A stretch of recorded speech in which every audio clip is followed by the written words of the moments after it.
Olá pessoal, tudo bem com vocês, com a família de vocês, tudo certo? Espero que sim. Eu sou então a professora Andressa e vim para a aula de arte desta semana, nesse período em que as aulas estão sendo em casa, para evitar a contaminação por aquele vírus que vocês estão sabendo já, para evitar que vocês se contaminem, a família de vocês e nós, os funcionários. Então a gente está tendo aula desse jeito aqui, mas é temporário. Logo tudo isso passa e a gente volta para a sala de aula, todo mundo saudável, todo mundo bem, tá bom? O tema da aula de hoje é cerâmica marajoara. Cerâmica marajoara. E para a gente fazer essa aula, vocês vão precisar da apostila de arte. Essa apostila que tá aí na casa de vocês, tá? Página 22 até 25, tá?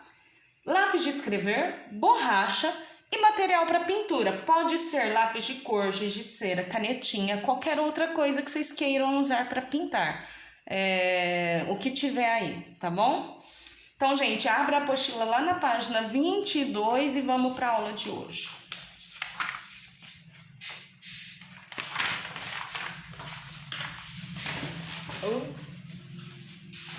Caiu a aula passada aqui. A aula passada caiu, ó.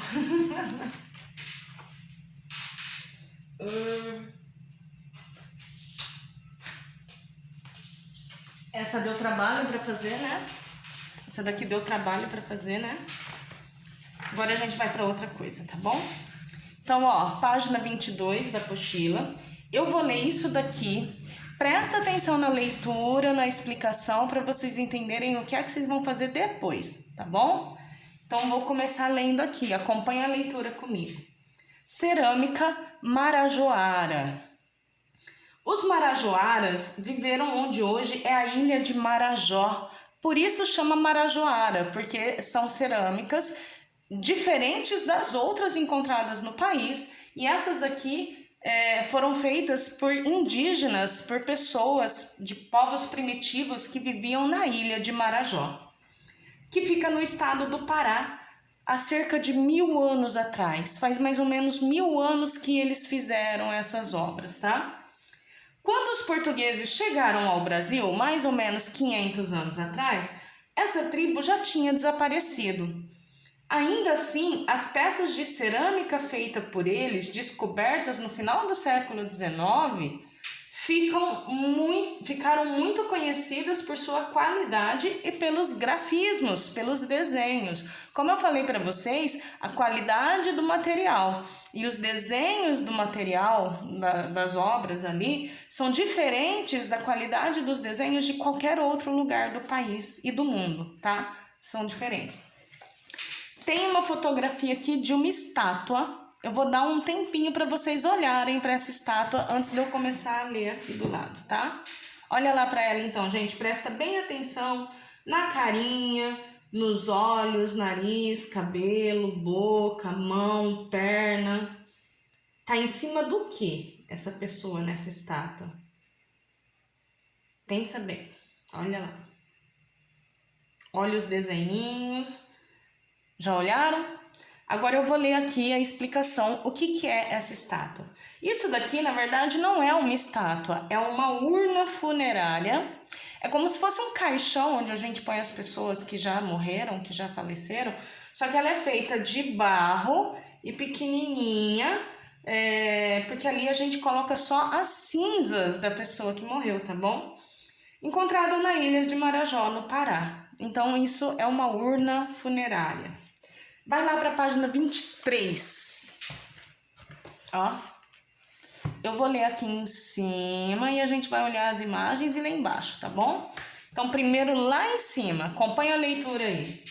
As imagens abaixo mostram 2 etapas da produção de uma peça de cerâmica produzida na ilha de Marajó. Aqui tem a primeira imagem, ó. Primeira imagem. Olha aqui a leitura embaixo para explicar essa imagem. Nessa etapa, o artesão molda a peça de cerâmica com o auxílio de um torno. Vocês já viram em algum filme ou desenho uma mesinha redonda que a pessoa fica apertando com o pé e ela fica girando, e aí o barro em cima dessa mesinha que gira, você vai modelando e vai formando o vaso do jeito que você quer. Por causa da mesinha que gira, fica igualzinho, tá? Fica simétrico. Aqui tem outra fotografia. Acompanha a leitura aqui. Depois da peça moldada, o artesão pode decorá-la com diferentes grafismos, com figurinhas diferentes, desenhos diferentes. Igual a gente já estava vendo grafismos indígenas antes, tá? Desde a semana retrasada. Lá para a página 24, pessoal. Eu vou ler aqui e a gente vai olhar essa fotografia para entender, tá? Teodoro Braga. Teodoro Braga foi um pintor brasileiro nascido em Belém, que é a capital do estado do Pará. Ele também foi historiador de arte e ilustrador, decorador e professor. Olha só que homem que trabalhou com tanta coisa, hein? Teodoro foi responsável por produzir o registro de padrões decorativos da cerâmica produzida por culturas indígenas diferentes, com suas tramas geométricas que foram usadas como modelo em obras utilitárias, em vasos, em peneiras, em colheres, em panelas, tá? Seu repertório ornamental foi inspirado na cerâmica marajoara. Veja exemplos da aplicação dessa técnica em objetos. Aqui é uma fotografia, gente, de artesão desenhando em cerâmica marajoara. Então, como que faz? Molda a peça com o torno, que vocês viram, aquela coisinha redondinha, molda a peça e põe para assar. Quando assa essa peça, ela fica mais escura por fora, mas por dentro não. Aí vem então com um papel, com uma ferramenta que chama cisel e raspa o desenho. Quando você raspa essa tinta escura, aparece a cor clara que tá por baixo, tá? Então é por isso que fica assim, desse jeito, escuro em volta e claro no meio, tá bom? Vai lá para a página 25. Crie 3 padrões de grafismo diferentes para enfeitar os vasos. Grafismo indígena, a gente já estava vendo antes, vocês já fizeram grafismo indígena lá na página 20, mas eu deixei alguns aqui de modelo para vocês. Exemplo, se vocês quiserem, pode usar um desses. Se não quiser, cria um para você mesmo, tá? Eu fiz aqui esse que são uma serrinha, é como se fosse uma serrinha. Tem aqui a ondinha, tá vendo? Uma linha só de pontinhos, pode ser também. Aqui é uma serrinha, só que tem um risquinho no meio da serrinha, ó. É uma serrinha, mas tem um risquinho, cada vez que desce assim, tem um risquinho no meio, tá? Eu fiz aqui essas curvinhas, que é um X emendado no outro X, emendado no outro X. Eu fiz triângulos com bolinhas, eu fiz isso aqui que parece uma murada de castelo, eu fiz as ondinhas aqui, mas vocês vão usar o que vocês quiserem. Se quiser copiar esses daqui, pode. Se não quiser criar um de vocês, gente, fica à vontade. Aí na página de vocês tem 3 vasos, vocês vão usar pelo menos um padrão em cada vaso. Eu usei mais, mas foi uma escolha minha, vocês vão fazer como vocês quiserem. E quando terminar de desenhar os padrões, gente, pinte esses vasos. Como essa folha aqui pode manchar do outro lado, então aqui vocês podem usar lápis de cor, giz de cera, canetinha, o que tiver aí para pintar. Pode usar o que vocês tiverem para pintar, tá? Não tem problema. Não tem nada para estragar do outro lado.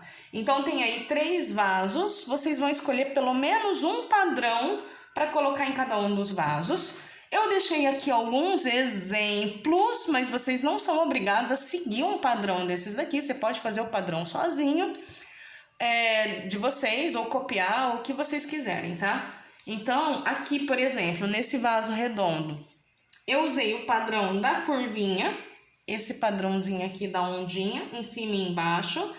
No meio, eu fiz essa muradinha, olha aqui a muradinha que eu fiz, e ainda fiz uns pontinhos, tá? Dá pra ver os pontinhos, ó, pontinho, pontinho, pontinho. Vocês fazem do jeito que quiser, tá? No segundo vaso, o que eu fiz? Eu fiz aquela serrinha com risco, opa, aquela serrinha com risco, ó, aqui em cima é a serrinha com risco.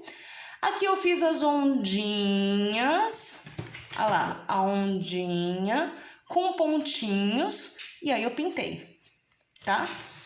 Aqui por último eu fiz os triângulos com bolinha, olha lá os triângulos com bolinha, e o grupinho de X, um X depois do outro assim.